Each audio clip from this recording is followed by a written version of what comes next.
we're back with the last of the chapter 12 of The Hobbit.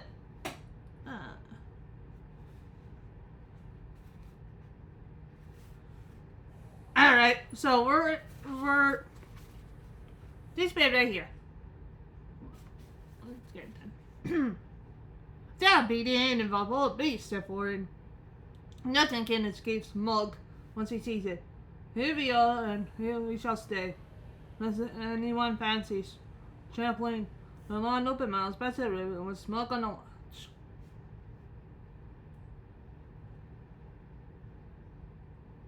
It was not a pleasant thought. They crept down the tunnel, and there they lay and shivered, though it was warm and stuffy. Until dawn came pale through the crack of the door.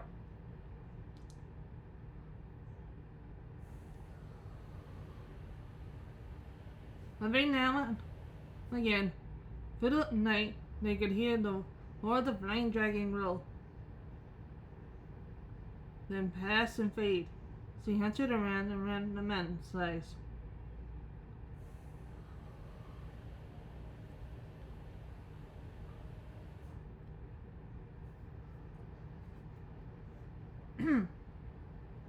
He gets on the ponies on Jesus of the camps.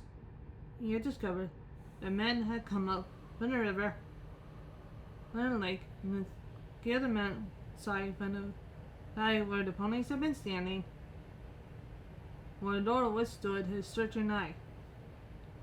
And a little high wall at bay and kept at his lucid flames. Long he had hunted in vain till dawn chilled his wrath, and they went back to his golden cast to sleep, and they got a new strength.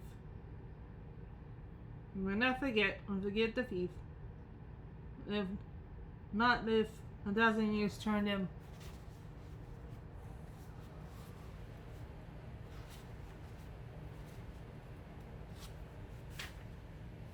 To smoldering stone.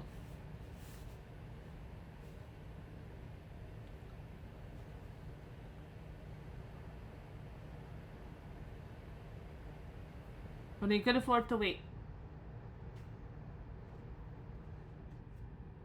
Slow and silent, he crept back to his lair and half closed his eyes. When morning came the terror of the horses grew less. He realized that dangers of this kind were inevitable in dealing with such a guardian.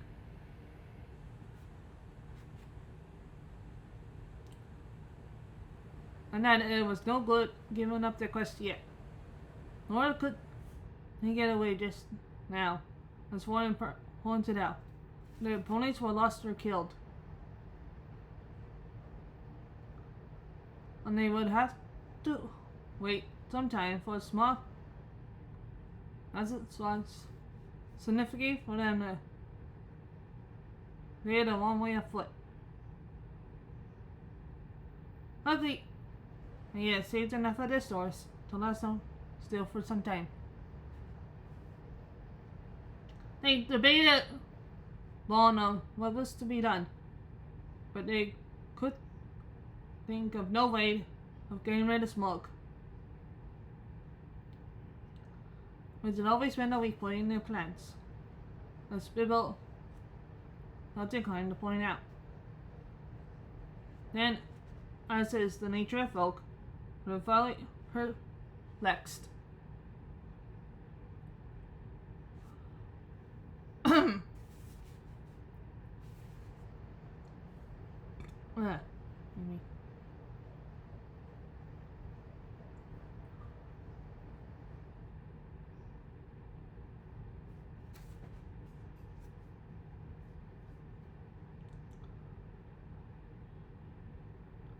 They began to grumble the Hobbit, letting him for what at first so pleased them.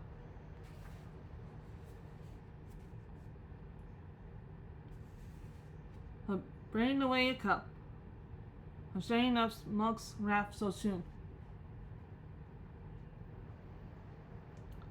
What else do you suppose a burglar is to do? Asked Bibble angrily. I was not engaged to kill dragons. That's warrior's work, but to steal treasure. I made the best beginning I could. Did you expect me to drop back with the whole of 4 on my back? When there's any grumbling to be done, I think I might have a say. You know that? What, 500 burglars, not one. I am sure it reflects great credit on your grandfather. But you cannot pretend that you ever made vast extent of his wealth clear to me. I sure want hundreds of years to bring that all up. If I was 50 times as big, as one as tame as a rabbit.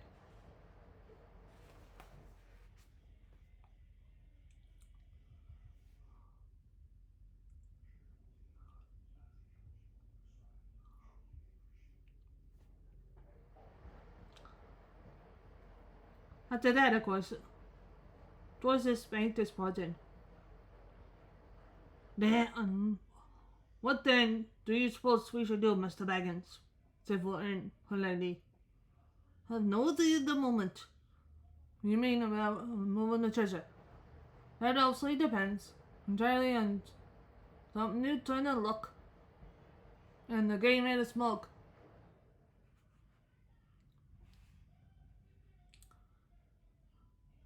Gathering dragons was not at all in my line, but I do my best to think of it. Presently, I have no hopes at all. I wish I was safe back at home. Never mind that for the moment. What are we to do today? Well, if you really want my advice, I should say we can do nothing but stay where we are. By day we can no doubt creep out safely enough to take the air. Perhaps before long, 1 or 2, we choose him not to go to the store by the river and replenish our supplies. In the meanwhile, everyone ought to be well inside the tent by night.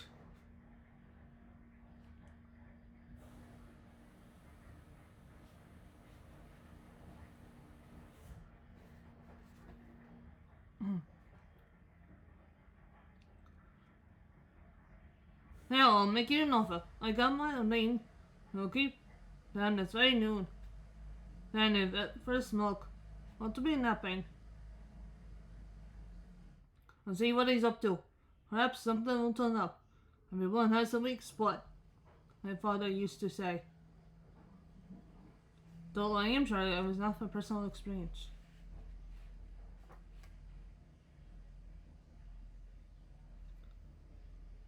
Naturally, the Dorses accepted offer eagerly. Already late, I've come to expect a little bit more. Now he had become the real leader of the adventure.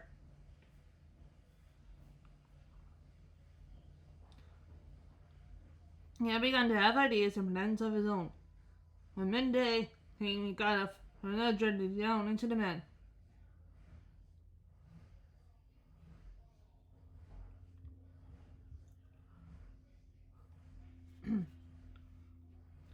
I did not like it, of course, but it was not so bad now that he knew, more or less, what was in front of him. And he knew more about dragons and their very lives. He might be more frightened and less hopeful of catching this one napping.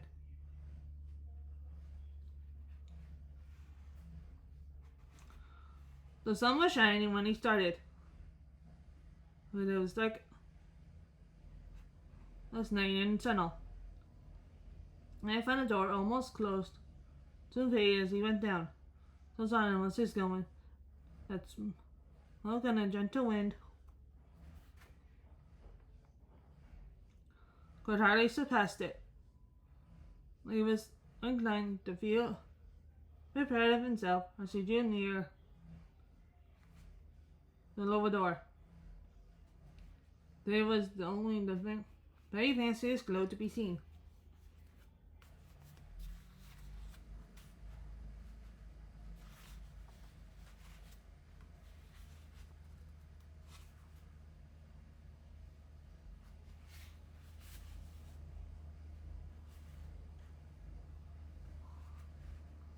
Oh, smoke. Was ready in the sleep, he thought. I could not see me, and he won't see me. Cheer up, Bibble. He had forgotten or never heard of about dragons' sense of smell. It was also an awkward fact that they could keep half an eye on watching while they sleep if they are suspicious. Smog certainly looked fast asleep, almost dead and dark. In disguise, only a snore, more than a whiff of unseen steam. And Bibble peeped out once more from the entrance.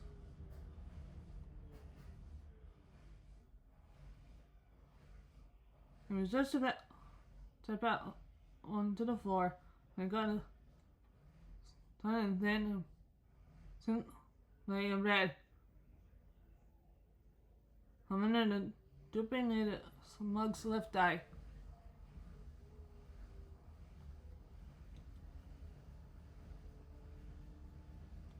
He was only pretending to sleep. He was watching the tunnel entrance. Early Bibble stepped back and blessed the luck of his ring, and Smug spoke. Wolfway, I smell you and I feel you. I hear you, Beth. Come on, help yourself again. There's plenty to spare.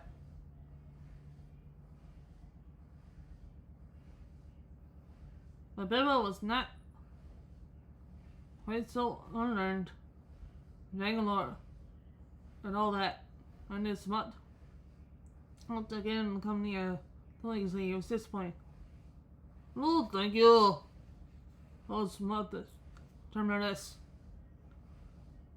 He replied, I did not come for presents. I only wished to have a look at you and see if you were truly as great as they say. I did not believe them. Fool you now, said the dragon, somewhat flattered, even though he did not believe a word of it.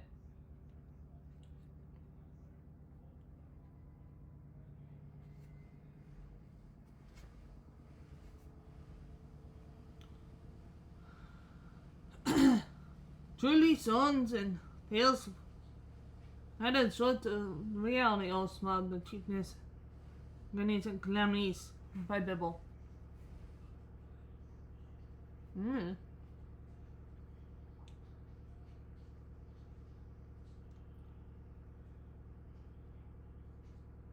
Yes, thanks, wonders for faith and a liar.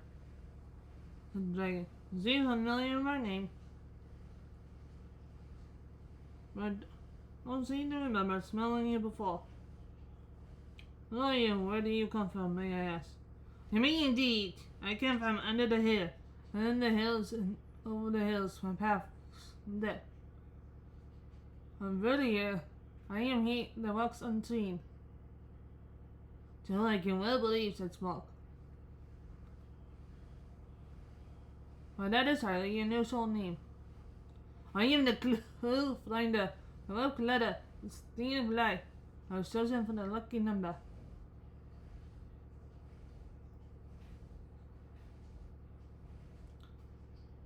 Lovely title, sneered the dragon, but lucky numbers don't always come off. I am he, but alive and drowns them and draws them alive again from the water. I came from the ends of the bag, but no bag went over me. Please don't sound so afraid of scoff smoke. I am a friend of Raiders. I guess Eagles. I am right when they're lucky rigger. I am better rider when I'm Bibbo. I need to be a place for this lane. That's better. It's more. But don't let your imagination run away with you. This, of course, is the way to talk to the dragons. If you don't want to reveal your proper name, which is wise, I don't want to infiltrate them by a false, flat refusal, which is also very wise.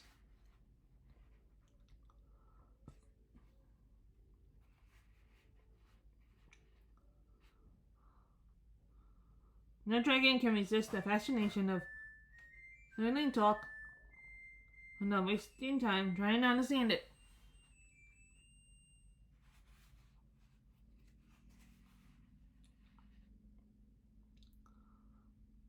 There was a lot here which Mark did not understand at all. Although, I expect you do, since you know all about Bibble's adventures when she was referring. They thought he understood enough, and he chuckled on his wicked inside. I thought so last night, he thought to himself. Lakeman, some nasty scheme with those horrible top training Lakemen, an over lizard.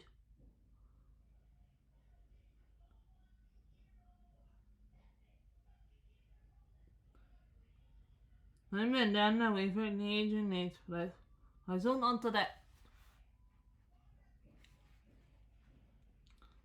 Very well, old Balraider said, maybe, what's your pony's name?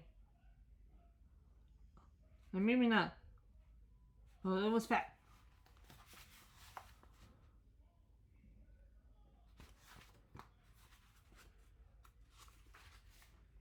Enough. You may walk unseen, but you did not walk all the way. Let me tell you, I ate six ponies last night. And I shall catch and eat all the others before long. In return for the extra meal, I will give you one piece of advice for you good.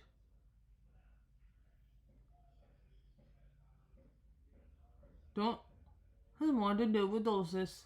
They ain't gonna help. Doses, said Bibble in pretended surprise.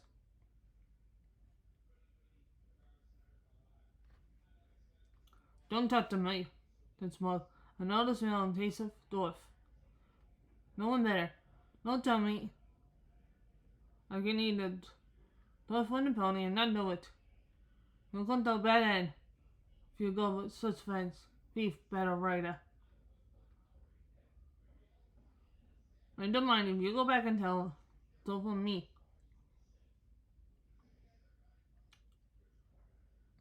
But he didn't tell Bibble there was one smell he could not make at all. Hobbit smell. It's quite out of experience and put make the leap.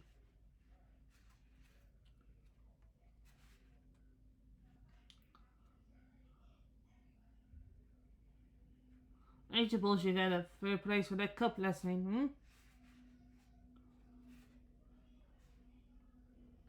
He went on. Come now, did you? Nothing at all. Oh, that's just like them. And I suppose they're suckling at Tyler. Your job is to do all the dangerous work. Get all you can when I'm not looking for them. When you get the fair share, don't you believe it. If you get off alive, you'll be lucky.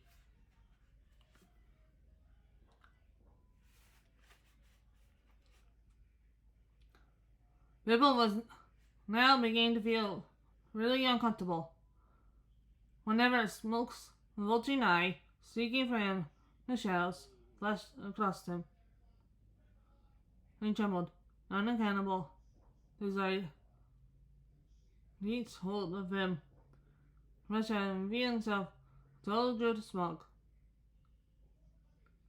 Patsy was in grievous danger of coming under the dragon's spell. But plucking up courage, he spoke again. You don't know everything, old Smoke the Marine, said he. Not gold alone is what is hidden. Haha, you make the ass, laughed Smoke. Why not say us 14 and be done with it, Mr. Looking Number? I'm pleased to hear you had other business in parts besides my gold. In that case, you may, perhaps, not altogether waste your time.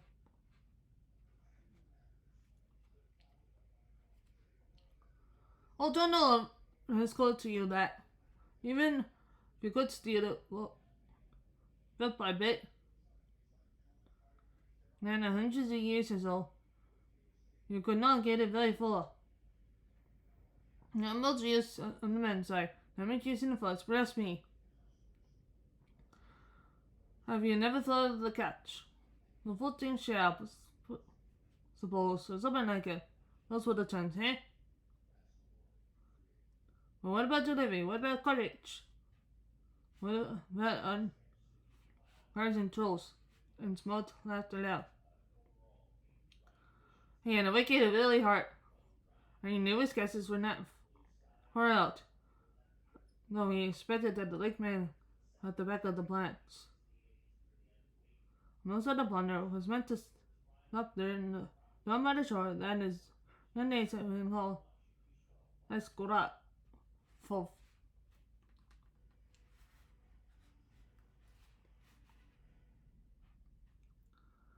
You would hardly believe it, but Lord Bibble was really taken aback.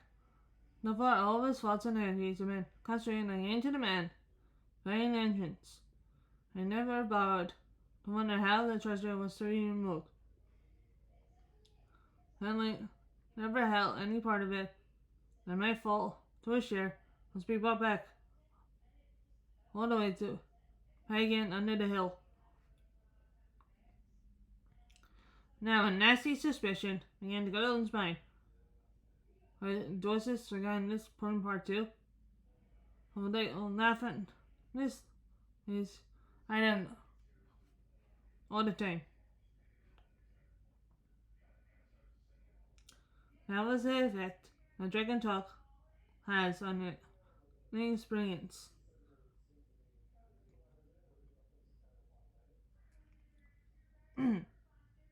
Bibble, of course, what had been on his guy was Smoke, my rather overwhelming personality.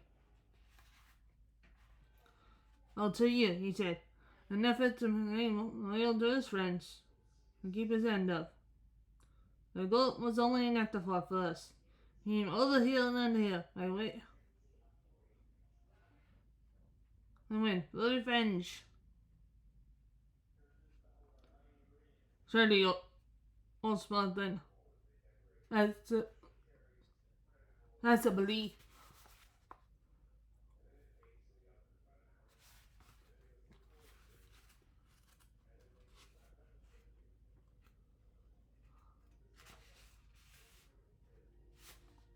Roughly. You must realize that your success has made you some better enemies.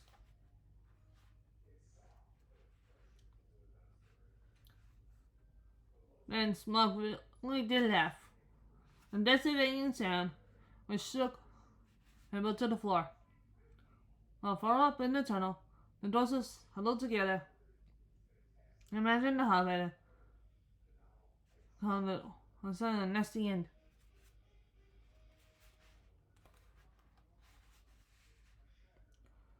Lynch, he snorted. The light of his eyes hit the wall from floor to ceiling like scarlet lightning. Lynch, the king under the man, is dead. The murderers kidnapped their seek revenge. When the Lord of Dale is dead. and read newspaper like a wolf among sheep.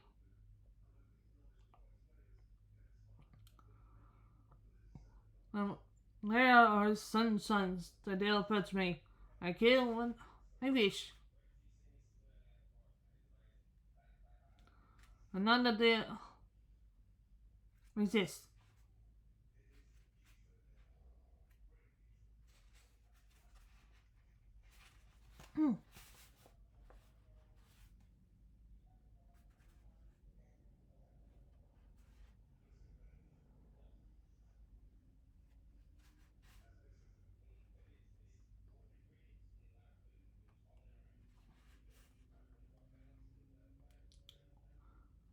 I lay low the boys of old, and their leg is not in the world today. Then I was but young and tender. Now I'm old and strong, strong, strong. Even in the shadows gloated. My armor was like tenfold shields, and Kiefer swords, and the glass spears. The shook of my tail upon the bolt. I mean a hurricane and breath death.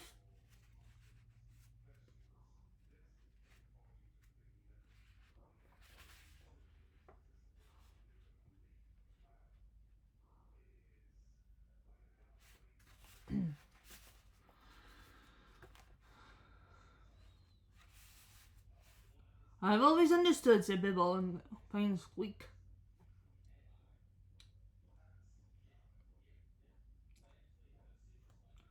The dragons were soft underneath, especially in the region of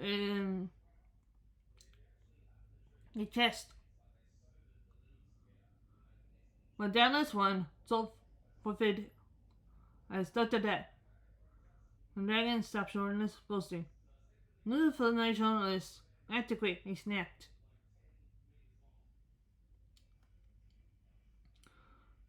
I am at above and below with iron scales and hard gems. Nobody can pierce me. I might have guessed it, said Bibble. Truly, there can be nowhere to found equal no smart dependable.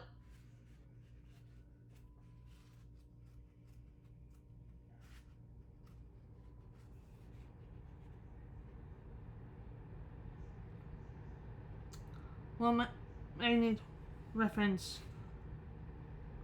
2 poses, a waistcoat, and 5 diamonds.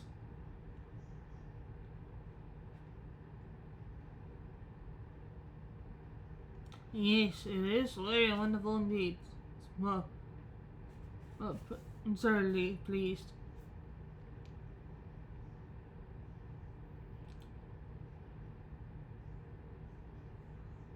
He did not know that the hobbit had already caught a glimpse of his particular undercoming his previous visit, and searching for also fear for reasons of his own.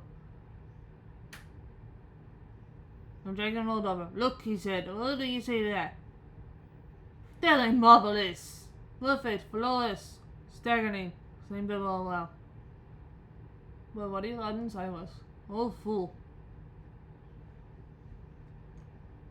Well, I used to a large pass at the heart of his rough breath, as well as the snail out of his shell.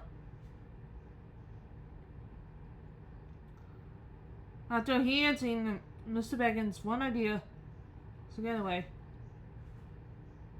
Well, I really must not detain you, making the references fierceness.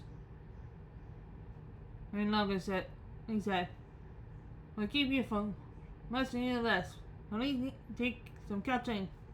I will leave at the lunch stop. And so do burglars, he had as a parting shot. So he darted back up and fled up the tunnel.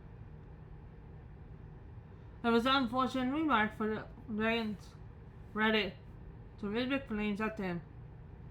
And fast though he sped up the slope, he had not gone really far enough to be comfortable for Kesley had a snug It's what's the guess? Opening again. Luckily, the whole head and jaws could not squeeze in. Her nostrils, full fire, they pursue him. And he was nearly overcome, stumbled blindly on great pain and fear.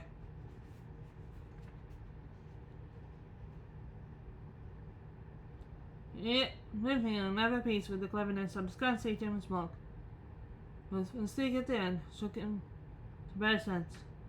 Never left a dragon, a live dragon, spittle, you fool, thundered up. Looking a favorite faint. A bit later, passed into the village. You are not nearly through with this adventure yet, he added. And that was pretty true as well. The afternoon, straight into evening, when he came out again, and stumbled, fell into fainted on the doorstep. The doorstep beside him, on top of the switches, as well as they could.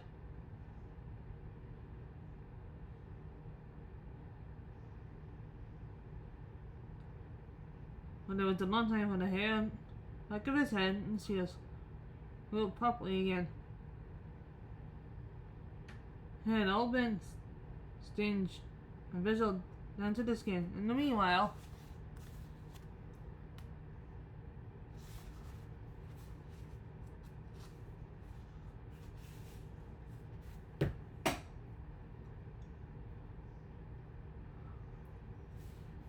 his friends did their best to cheer him up, and they were eager for his story. Leslie wanted to know why the dragon had made such an awful noise and how Bibble escaped.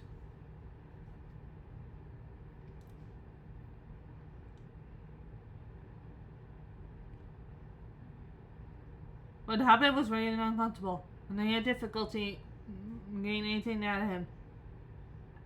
On thinking the things over, he was now forgetting some of the things he had said to the dragon. He was not eager to repeat them. Wolfresh was sitting on a rock nearby with his head cooked. On one side, I was saying all that was said, and shows what the ill temper Ribble was in. He picked up a stone, threw it at the rush. His mane fluttered inside and came back. Drat that bird, said Bibble crossly. I believe he's listening, and I don't like the look of him.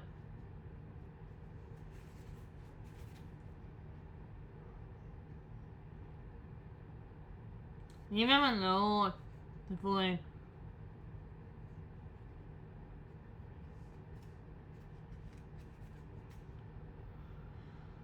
The pressures are good to friendly.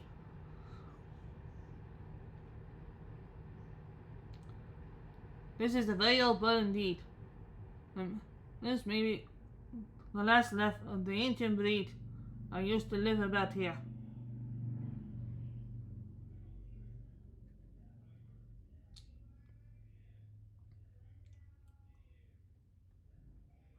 Seemed to the hands of my father and grandfather.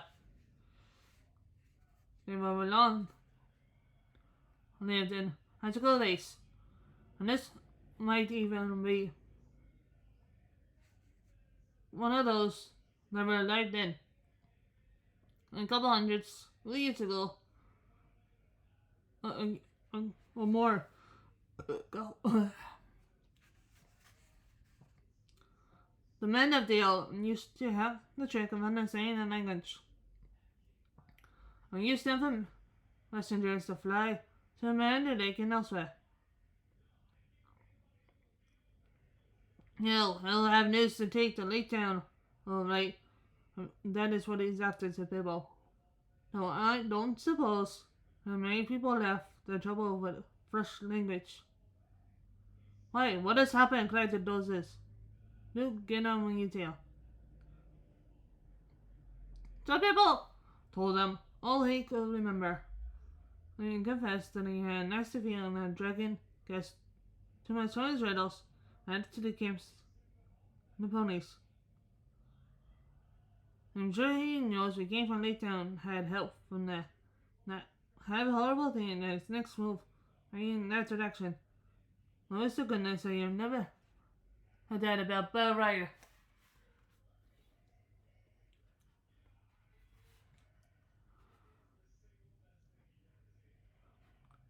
It would make even a blind rabbit on these parts think of the lake men. Well, it can be helped.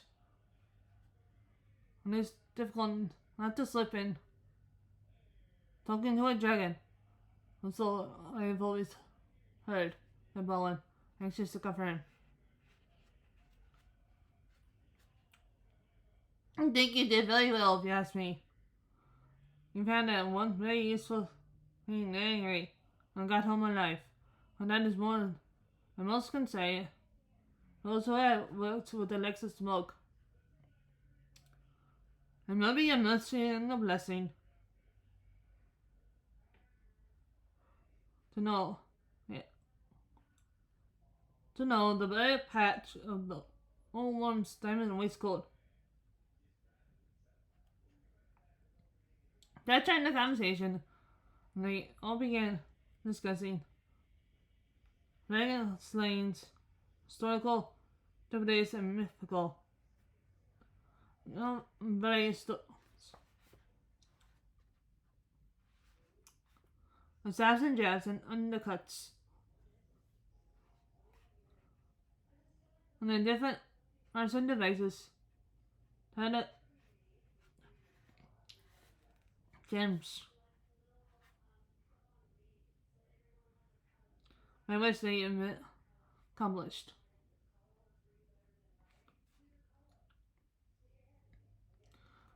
The general opinion was that catching a dragon napping was not as easy as it sounded. An attempt to take one or prop one asleep was more likely a disaster than a full frontal attack.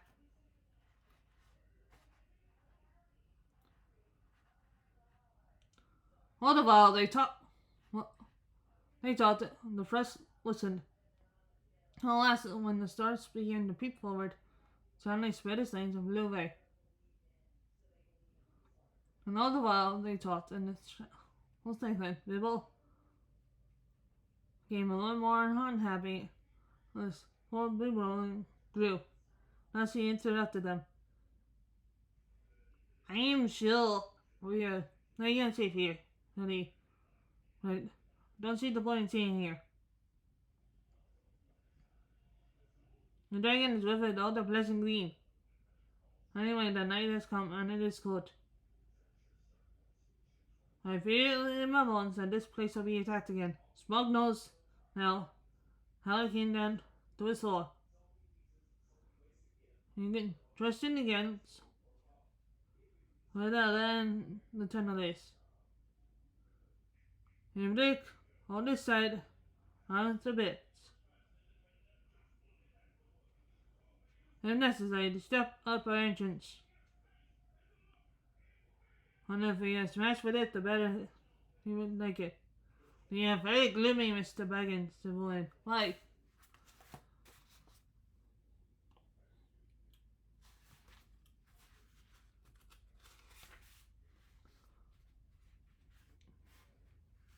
Has that small, not the lower end, then, is loving it to keep us out.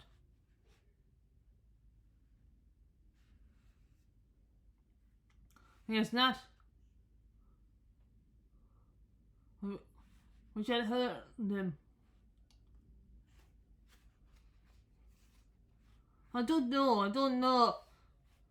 Because at first he wanted to try to lure me in again, I suppose. And now perhaps because he's waiting until after tonight's hunt. Well, because he just now want to damage his bedroom. We can help it. I wish you would not argue. Not going to come out at any minute now. I only hope to get well in the tunnel and shut the door.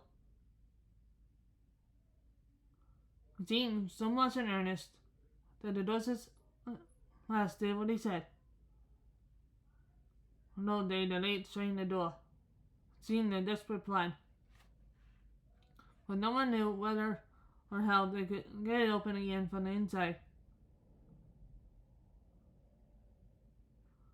And Dottie shut in a place from which the only way out led through the dragon's lair was not one they liked. So also everything seemed quite quiet outside the under tunnel. So for long-ish while they sat inside, not far down from the half-open door, and went on talking.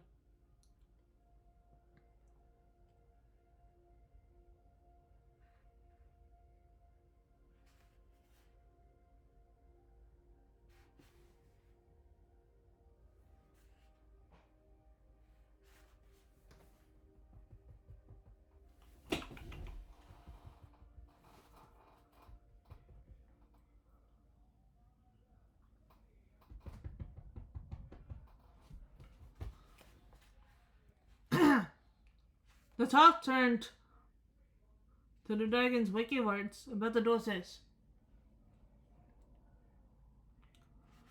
People wish he had not heard them. Or at least, he quite feel certain that the Dosses were now absolutely honest when they said they had never thought at all what would happen after the treasure had been won. We knew it would be a husband avenger, said Foden. We know that still. They still think that when we have fifth one, we time and not to think about what to do with it. As for you, sure, Mr. Baggins. I assure you, William, ungrateful, and you shall choose your own 15th. Since we have anything to divide. I'm sorry if you lay about transport and admit the difficulty to great. The lens had not come thus wild in the passing time, rather the reverse. But we will do whatever we can for you. Take our share of the cost. And hang on.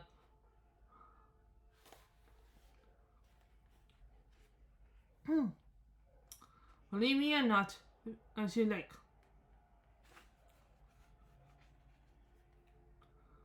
From the top, from at the top, turn to the great hall itself. Now then, the fallen and Balin remembered. And wondered they were still lying there unharmed in the hall below. The spears that were made for the armies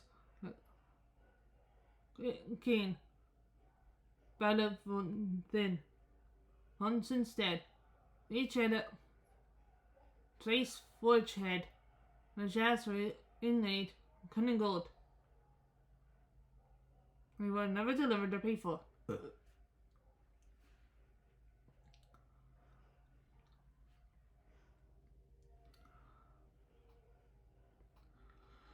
Shields made for warriors, long dead.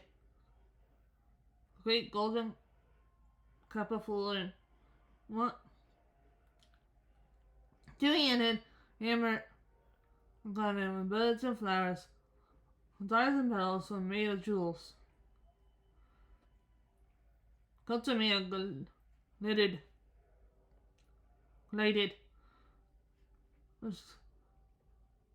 civet,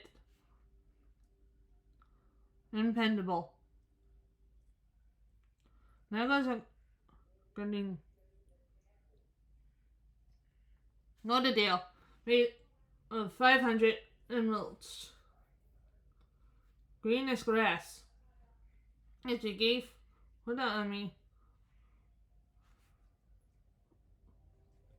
His eldest son and Kodaf, Dolph leaped rings, the like of which had never been made before. Why Davis, but abusive to the pattern strength of triple shield.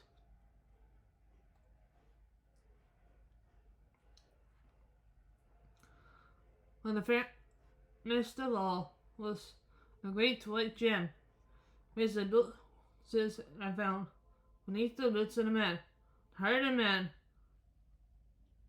Arkansas fallen, when Arkansas muttered full in the dark,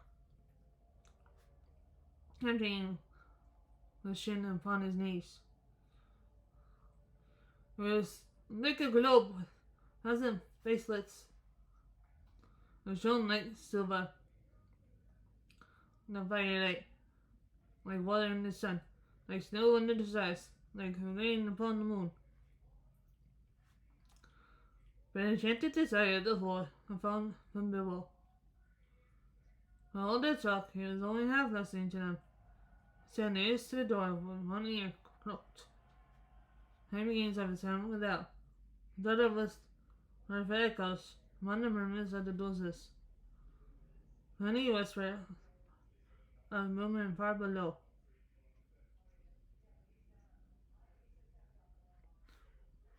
I guess the deeper and grew ever more uneasy. Shut the door, he begged them. The fear the dragon might.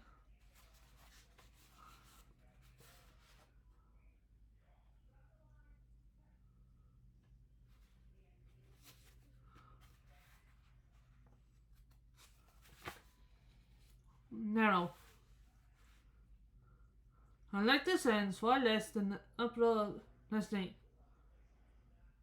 Shut the door before it's too late.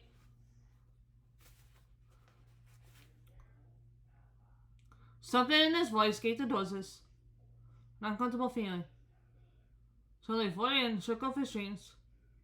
Hanging up, he kicked right us on the edge of the door. He pressed upon it and closed with a snap and a clang. No trace of a keyhole was or left on the inside. They were shut in the man.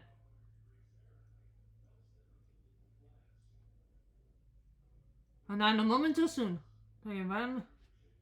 They got any distance down the tunnel on a low snook.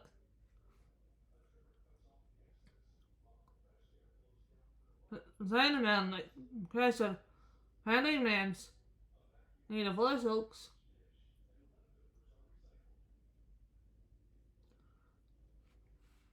And swung like by giants. And that boomed. The rolls cracked.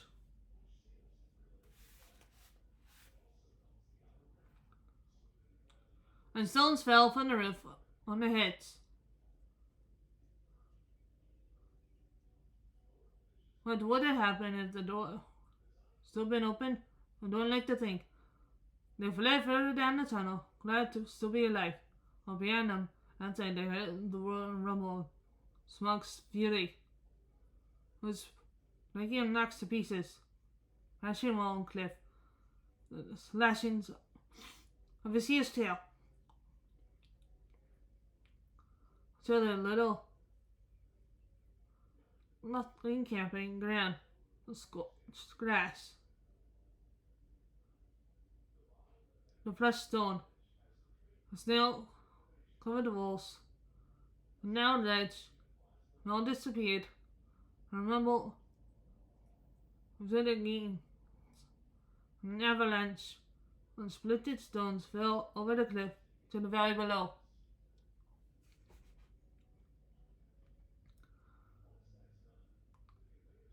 Smog had left his lair, ton of stealth, quietly soared into the air,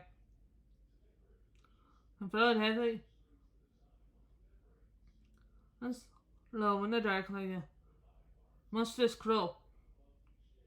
Then the wind was the rest of the man. And also catching unawares something on somebody there. Let's explain the outlet to the passage. As the thief had used. This was out but for his wrath. We could find nobody and see nothing. Even where he guessed the outlet might actually be. After he had let off his rage, this way he felt better. Told him to thought that he would not be troubled again in that direction. Meanwhile, he was a glance. They battled later, he snorted.